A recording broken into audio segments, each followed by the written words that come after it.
heard the story about a little boy sitting outside of one of those general stores where they serve ice cream. You know, my grandma was from Farmington, so I imagine it like that little. There's this one general store in all of Farmington. I just imagine it being like that. He's sitting on the little porch, and he's eating his ice cream, and next to him is this big dog. And the guy comes up and says, "Hey son, did your dog bite you?" He goes, "Nope." So the man reaches out to pet the dog, and the dog just rips right into his arm, and he pulls back and goes, "I thought you said your dog doesn't bite." He goes, "That's not my dog." Just felt like we needed a story to just cut through some things. Hey, everybody, do me a favor. I want us all to take a deep breath and just let it out. Praise God. You know what's awesome? For the first time in 30 years, for our church, we don't have to talk about a church building. But if you want to talk about the church building, come to me in 30 years and we'll deal with it. But for right now, let's just take that deep breath and enjoy being here.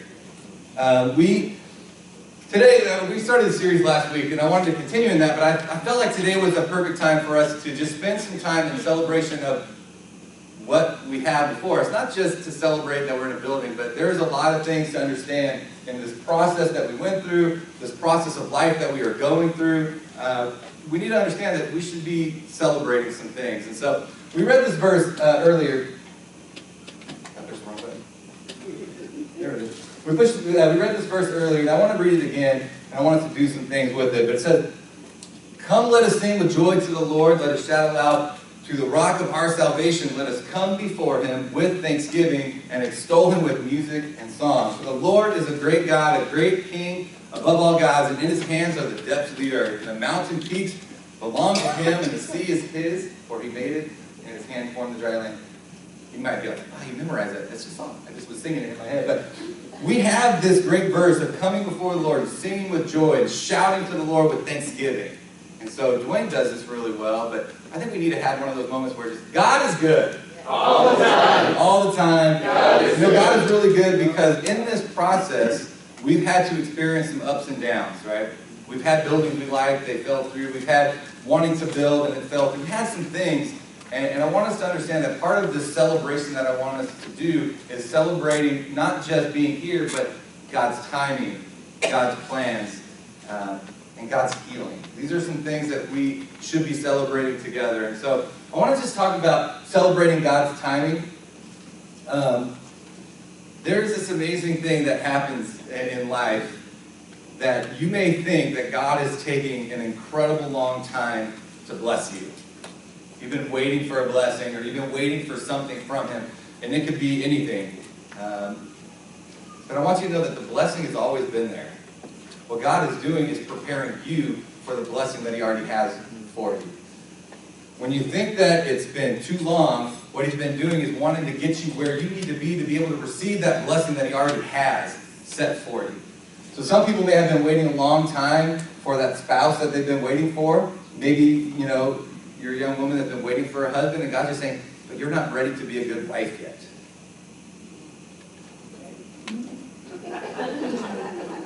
There's a process. If you're a young man that's been waiting for that lady, maybe you're not ready to be a good husband yet. Maybe you've been waiting for that job, but you haven't even learned to work yet. There's this process that God's blessing is already ready and it's already there. But what he's doing for us is he's preparing you for what that blessing is. When I look back at our story, I wasn't around when our church was, that building was made in 88, but I came into this church in 97 as a long, curly-haired, redheaded young man. Things have changed. And I just remember this process, the excitement that we had, a group that was growing, that we knew we were going to build up a space. And we wanted a building. And I think God was saying, but you're not ready yet. And I don't know what he was teaching us. And as we started to go along, I think it was some maturity to grow our faith in a way that is trusting in him. A lot of the time, I think we were thinking it was going to be us that did it. If we just raise enough money, if we just have enough members, if we just do all of these things, we can get a new facility. You know what's really crazy about how God works?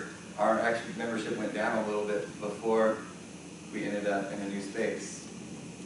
And it wasn't by any money that we raised. It was by selling a building, widening the road. God's timing was, I think that it's time to be, maybe it was on this side of town, maybe it was to be with a certain group of people, but his timing is so amazing because it doesn't make sense. If you ever had something go on in your life and you've been ready for it and it didn't happen and you get frustrated, I want you to realize that it's just not part of God's timing for you yet. Maybe it's healing. Maybe it's an emotional scar that you've been working on. Maybe it's in, trying to get clean and you're trying everything, but maybe you aren't trying and just fully trusting him to get over some things or to put people in your life. There comes a point where we need to look in and say, God, what are you doing through this time? What do you want for me to do while I wait for this blessing that you've already prepared for me? And in it, I hope that we can find some things. And so I have this verse that I want to read. It just really stood out for me as we were studying for this. And it comes from a different version, so it's the Common English version. It's in Habakkuk 2:3, and God is speaking through Habakkuk to the people of Israel. And he gives this line, "At the time I have decided, my words will come true. You can trust what I say about the future. It may take a long time, but keep on waiting because it will happen." Man, you know what's awesome about how God works is he makes these promises. And if we go back, we say, Abraham was promised that his descendants would be too numerous to count. Abraham only got to count 2 descendants. So he could count his in his lifetime. God's timing was years later, through his descendants, through his sons, through his grandsons, Israel starts to populate, to grow. His timing and what he says is true. Sometimes you just might have to wait for it. We don't like to wait for anything. I was talking with some friends the other day. We were going through some things that kids these days will never understand, which is really fun for me because I don't feel like I'm that old. But then I started to go through things like the first music I got was on a cassette tape. And I was like, kids won't know what it's like to get out the boombox and record your favorite song. Because, you gotta wait on the radio just for them to play the right one. Kids won't understand that our Google was Encyclopedia Britannica. We had a whole bunch of them in our closet. We had to go in and you actually had to read and find something. And then if you didn't, you had to go to the library and pull out those little cards that were so annoying because I didn't know how the Dewey Decimal System worked. But we had that. Now you know what kids do? Because they don't have to wait for anything. They pull out their phone and they Google it and they go, it's on the internet. It must be true. And they have it right away. These days, if people want to get in a relationship because our worlds are just too busy, we can swipe left, we can swipe right, we can find that instant connection by getting online, which I'm not knocking, it works. It's just our world. We don't wait for things anymore. We can just get it immediately, and what that's done for us is we think now God is Google. And we can say, God, I need this, and I need it now, like the commercial. That's my money. And I want it now. We do that. We do it with so much stuff. We say, God, I'm going to pray this to you, and if it doesn't happen in a week, I'm going somewhere else. And I'm going to start working on it myself because I don't trust that you have my interest in mind, my best interest, because it's not what I want. And we have felt that way for some things. As a church, I know you probably felt it individually. We wanted some things, and we were going to jump the gun to get it. And God said, no, it's not ready. You're not ready. In your lives, this may be the same thing. And when you start to feel that pull from where you're going, sit back on it and then pray. Say, God, I trust that you love me, that you created me, that you want the best for me. What am I supposed to be learning while I'm waiting? Where are you growing me in this process while I'm waiting for that blessing that I already know is there because you promised it to me? I want us to celebrate that timing because the best part about it is you know when it happens, it's going to be good. We are here, we should be celebrating because if you remember where we were just at last week, I don't have to say anything. It was cold and it's dark and it's cramped. And now it's bright and lovely and new and great. So know where God pulled you. But in that same mindset, look at yourself. Remember where you were at just so many years ago. Look at what you wanted in your life so many years ago. Where has God pulled you out? How has shaped you? How has he molded you to what he wants you to be? These are things that I want you to think about in God's timing because it is an awesome thing to trust that God is going to care for me. Which leads us to this next point that is really important for us, that we need to celebrate God's plan. If you don't think that God has good plans for you, there is nothing in your life that is worth really celebrating, because you're thinking you just have to do it all on your own, and you celebrate yourself. And when it falls apart, you take it out on yourself or other people because you don't want to admit that you've done something wrong. But God has this great plan for us. There's two verses we're going to look at. And one that you already know is Jeremiah 29:11. It says, "For I know the plans I have for you, declares the Lord, plans to prosper you and not to harm you, plans to give you hope and a future." When God is thinking about his people, at the root of everything that he thinks of for each and every one of us is, I have something for you. Something that is so much better than what you could ever imagine it is right now. God has this great plan. So I talk about music, right? All right, this is slightly embarrassing, but I'll share it anyway. When I was growing up, most of you know I grew up in not the best of areas. It was kind of a tough area, but that didn't affect my music eclectiveness, if that's a word. My first ever CD was Boyz II Men. But here's the funny part. My second CD was Garth Brooks' No Fences. And long story short is I looked up to my oldest brother. He was in the country at the time for some reason, even though he was in the middle of his Burbank high school career, which that probably didn't go well. I'm just guessing. But and I looked up to him, so I always was like, I'll listen to the music he listens to. But I still... And it got so ingrained in me that when I got nervous, I spoke with a country accent. So imagine like this kid from, off 29th Street, Meadowview, is asked to speak at the 6th grade promotion. So I was one of the 3 speakers for my 6th grade promotion, and I get a little nervous, and it's my turn to go up, and I start saying things like, "Well, it isn't a time to say goodbye." But it's, I started going, where's Forrest Gump coming from out of my mouth? I just started to get nervous. But I say all that to say, roundabout way to get to this point. But God's plan is so great, and it goes along with this great theologian of Garth Brooks from his No Fences album. Some of God's greatest gifts are often unanswered prayers. And a lot of times we put all this emphasis in a prayer that we want, and we so desperately want it to happen. But God's plan is for something different for you. And some of the best things that will ever happen in your life is a prayer that went unanswered. But he really answered. He said, that's not good for you. His plan for you was so much better. And if you look back on it, you'll understand it. You say, wow, God, I'm so glad that you had that. One day we took the kids to Apple Hill. And we were parking, and we started to walk out. In the corner of my eye, I spotted somebody I used to date. And I look at my wife and I go, God, thank you so much for that unanswered prayer in my life. My life is so much better. That wasn't just for brownie points, it's the truth. That life would have led me down a really bad road. And God just said, no, that's not for you. And I'll be honest, in my prayer when I met this person was, God, if this is the route, I hope that she finds God through me. And we can work this out. It was the opposite. And we actually broke up because she said anybody who believes in God is stupid. That I had this issue with it, but I still had this hope. And God said, stop. That's not what I want for you. And months later, I met my wife. So it was a beautiful, unanswered prayer that led to something that was my prayer all along. God, give me a spouse that wants to grow in maturity with me in my faith and serving the Lord. And it was then the timing mattered. We should celebrate that God's plan is, I know that I have these plans for you. And I want you to know that I have these plans for you. Plans to grow you, to prosper you, to lead you to something that is so much better than what you could lead yourself to. If we can't celebrate that we have a God that loves us so much that he's already planned us out, I want to put this in your life. I want you to find me through this event. I'm going to gear you to a point that you have an option to choose me. And if you do, man, the blessings that I have for your future and this hope that I want to give you is so much better than what you're allowing yourself to see. This next verse, to help us understand that even better, is in Isaiah. God starts to talk about his ways. And oftentimes our issue with God is that he doesn't think like us. If God would just do these things that I want, man, he'd be my guy. Together we can do this.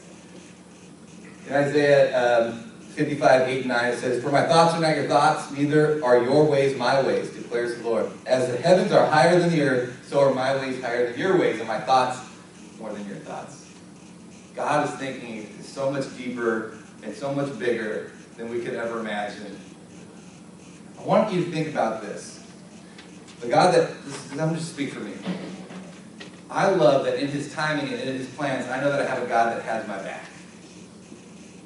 And what I'm saying is, as I'm going forward and looking to this future of hope that I have, there are so many things happening behind me that God is doing for me to protect me, to guide me, to put or take away things in my life that I need in or out. I have a God that in the background of my life is doing so much more than I can ever imagine, that helps me to see forward, to focus on that hope and that plan and that future that he is guaranteeing me. I love to know that in God's planning and his timing, I have a God that has my back. And I want to celebrate that. And I hope, it's too quiet, but I hope that you have this celebration in your heart too. That when you leave here, you can look at some things and be understanding that you have a God that cares for you, that loves you, that ultimately wants the best for you. Now, in our journey of getting here and finding this place and finding all these things, I'm going to throw in something that might kind of seem weird, but I want us to celebrate healing. Everybody remember the story of the prodigal son? I just don't know if I need to go full. I'll just do the Cliff Note version. There's a dad who made well for himself a life. And one of his sons wanted his inheritance early. And so he tells his dad, I want my money, and I'm going to go live my life because I think I got it all together. And he goes out and he lives this really wild life, right? He has friends that aren't his friends. He has people who just want from him, but they aren't giving anything back. And when he runs out, he finds himself working in a pig pen, wanting to eat what the pigs eat, and he can't even get that. He realizes, if I just go back to my dad and be a servant, I'll have a better life than I'm having now. I'll just ask for forgiveness. And so he goes back, and as he's waiting, his dad is there waiting too. It's the story of reconciliation, but it's also the story of being lost, understanding you're lost. This is the one story out of the 3 parables in that chapter where nobody goes to find him. You know, if you remember, the shepherd goes to find the sheep, the woman sweeps the house to find the coin. This is the one time that nobody goes after this guy because he knows better. In his being lost, he found himself lost by living a life that was his way. But he knew the right way, but he chose himself. And what happens is the father just waits for him. But here's kind of a cool thing. At the end of the story, when he goes and he runs towards his father, and his father hikes up the tunic and just runs after his son to give him this big embrace and puts a ring on his finger and says, hey, we're going to have this big party. We want to celebrate. I think part of the celebrating, because I don't think it was just his family, I think he invited a ton of people. I want to say part of the celebration was he may have been praying with other people in his community, in his family, that says, we need to get together and pray for my son. My son is lost. I want him to find his way. And I don't know if he could find his way through all these other things. I know that he wanted this money, and I don't know it wasn't the best for him, but I wanted him to have an opportunity to choose for himself. And what ends up happening is God says, he just waited. But I wonder if this father prayed with everybody. And the moment that he saw his prayer answered, and I know it wasn't in the timing that he wanted. Because if you have children, and you know they're living a life that you wish they weren't, you hope that they come back home immediately. And you want to care for them. Maybe it's not even just a life that they're living. Maybe you know they're hurting, and you just want to fix them. And you just want them to be near you, so you can take care of them. So I know it wasn't in his timing. This is what happens in Luke chapter 15, 21 and 24. It says, the son said to him, Father, I have sinned against you, against heaven and against you, and I am no longer worthy to be called your son. But the father said to his servants, quick, bring the best robe and put it on, and put a ring on his finger and sandals on his feet. Bring the fattened calf and kill it. Let's have a feast and celebrate. For this son of mine was dead and is alive again. He was lost and found. So they began to celebrate. There's this moment where we have a chance to celebrate some healing.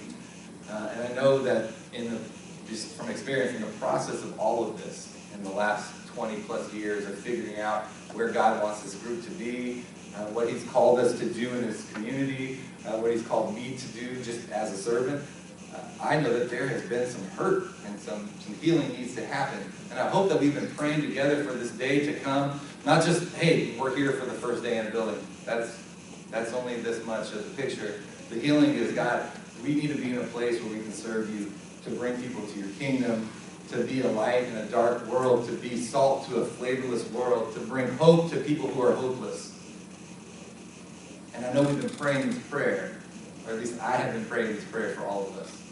And I hope this is a moment where we get to start that healing and say, let's put the ring on this finger, not lipstick on the pig that he was sitting in, but instead, let's throw this party. Let's celebrate that as a church, we were wandering in the desert, looking for a home. We found a place to celebrate. As people, we hopefully are finding our way back to God, where we may have been lost. We may have been struggling. We may have tried to do it all on our own. We may have said, I could do church better if I just got away from the people who made the church. Maybe this is the time for reconciliation, not just with God, but with people. And we say, hey, just like last week, sorry. I need to ask for forgiveness. Let's move forward together in a way that is so much more powerful and meaningful to the kingdom. Maybe for you it's deeper than that. Maybe you need to say, God, I'm sorry.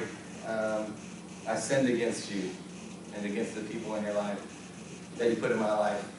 And I just want to be your servant. And I know that God's smiling at you, because that's the moment he says, come here, you.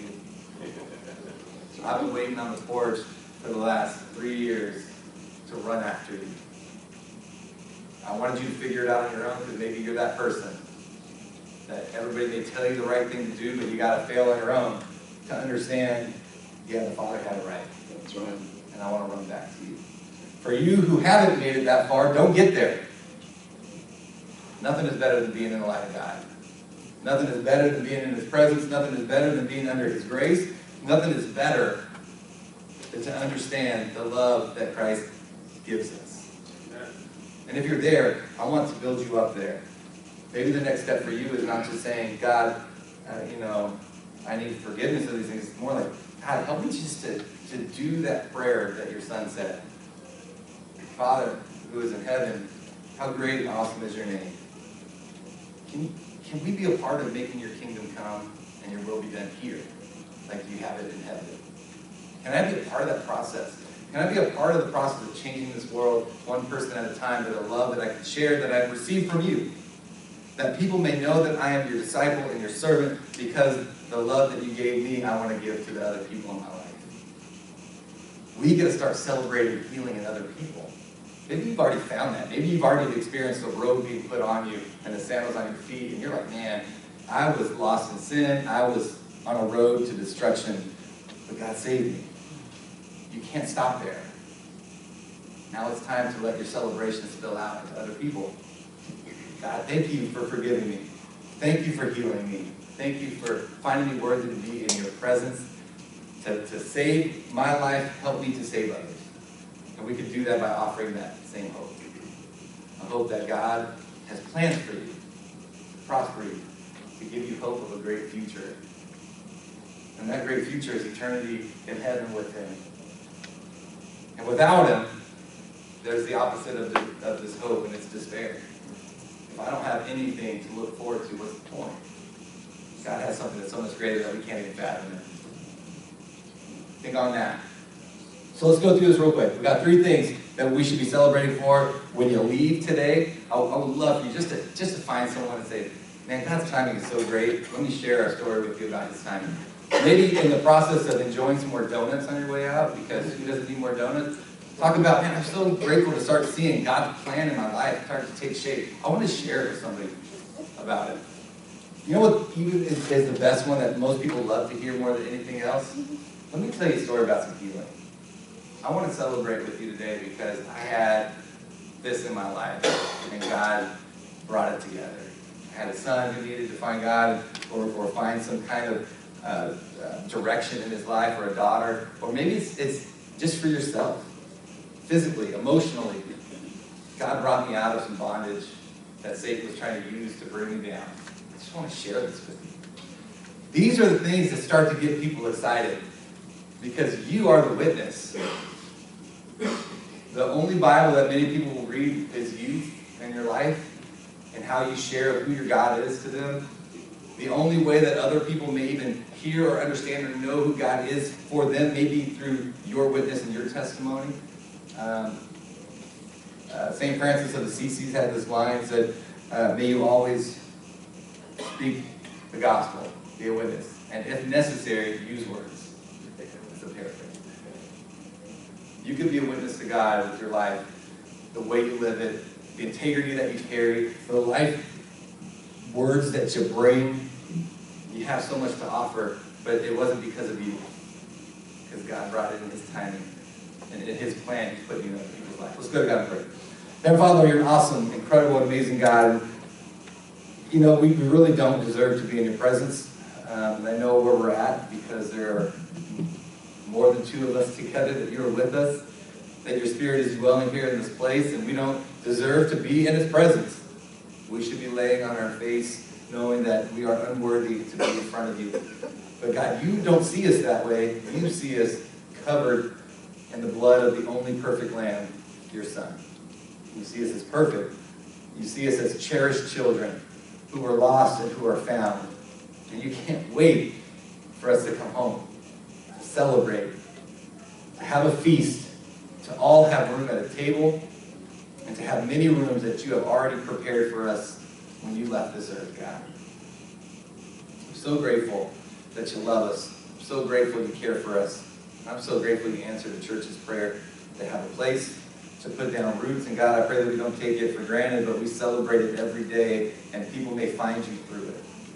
Even if it's just one person, God, we know that heaven celebrates when one sinner repents, and I just know that I'm here, a sinner repenting, that I know that I've sinned against you and some people in my life. And God, I ask for forgiveness so that we can start anew to bring a great and awesome presence of who you are in this community through us. We pray all these things in your Son's name. Amen.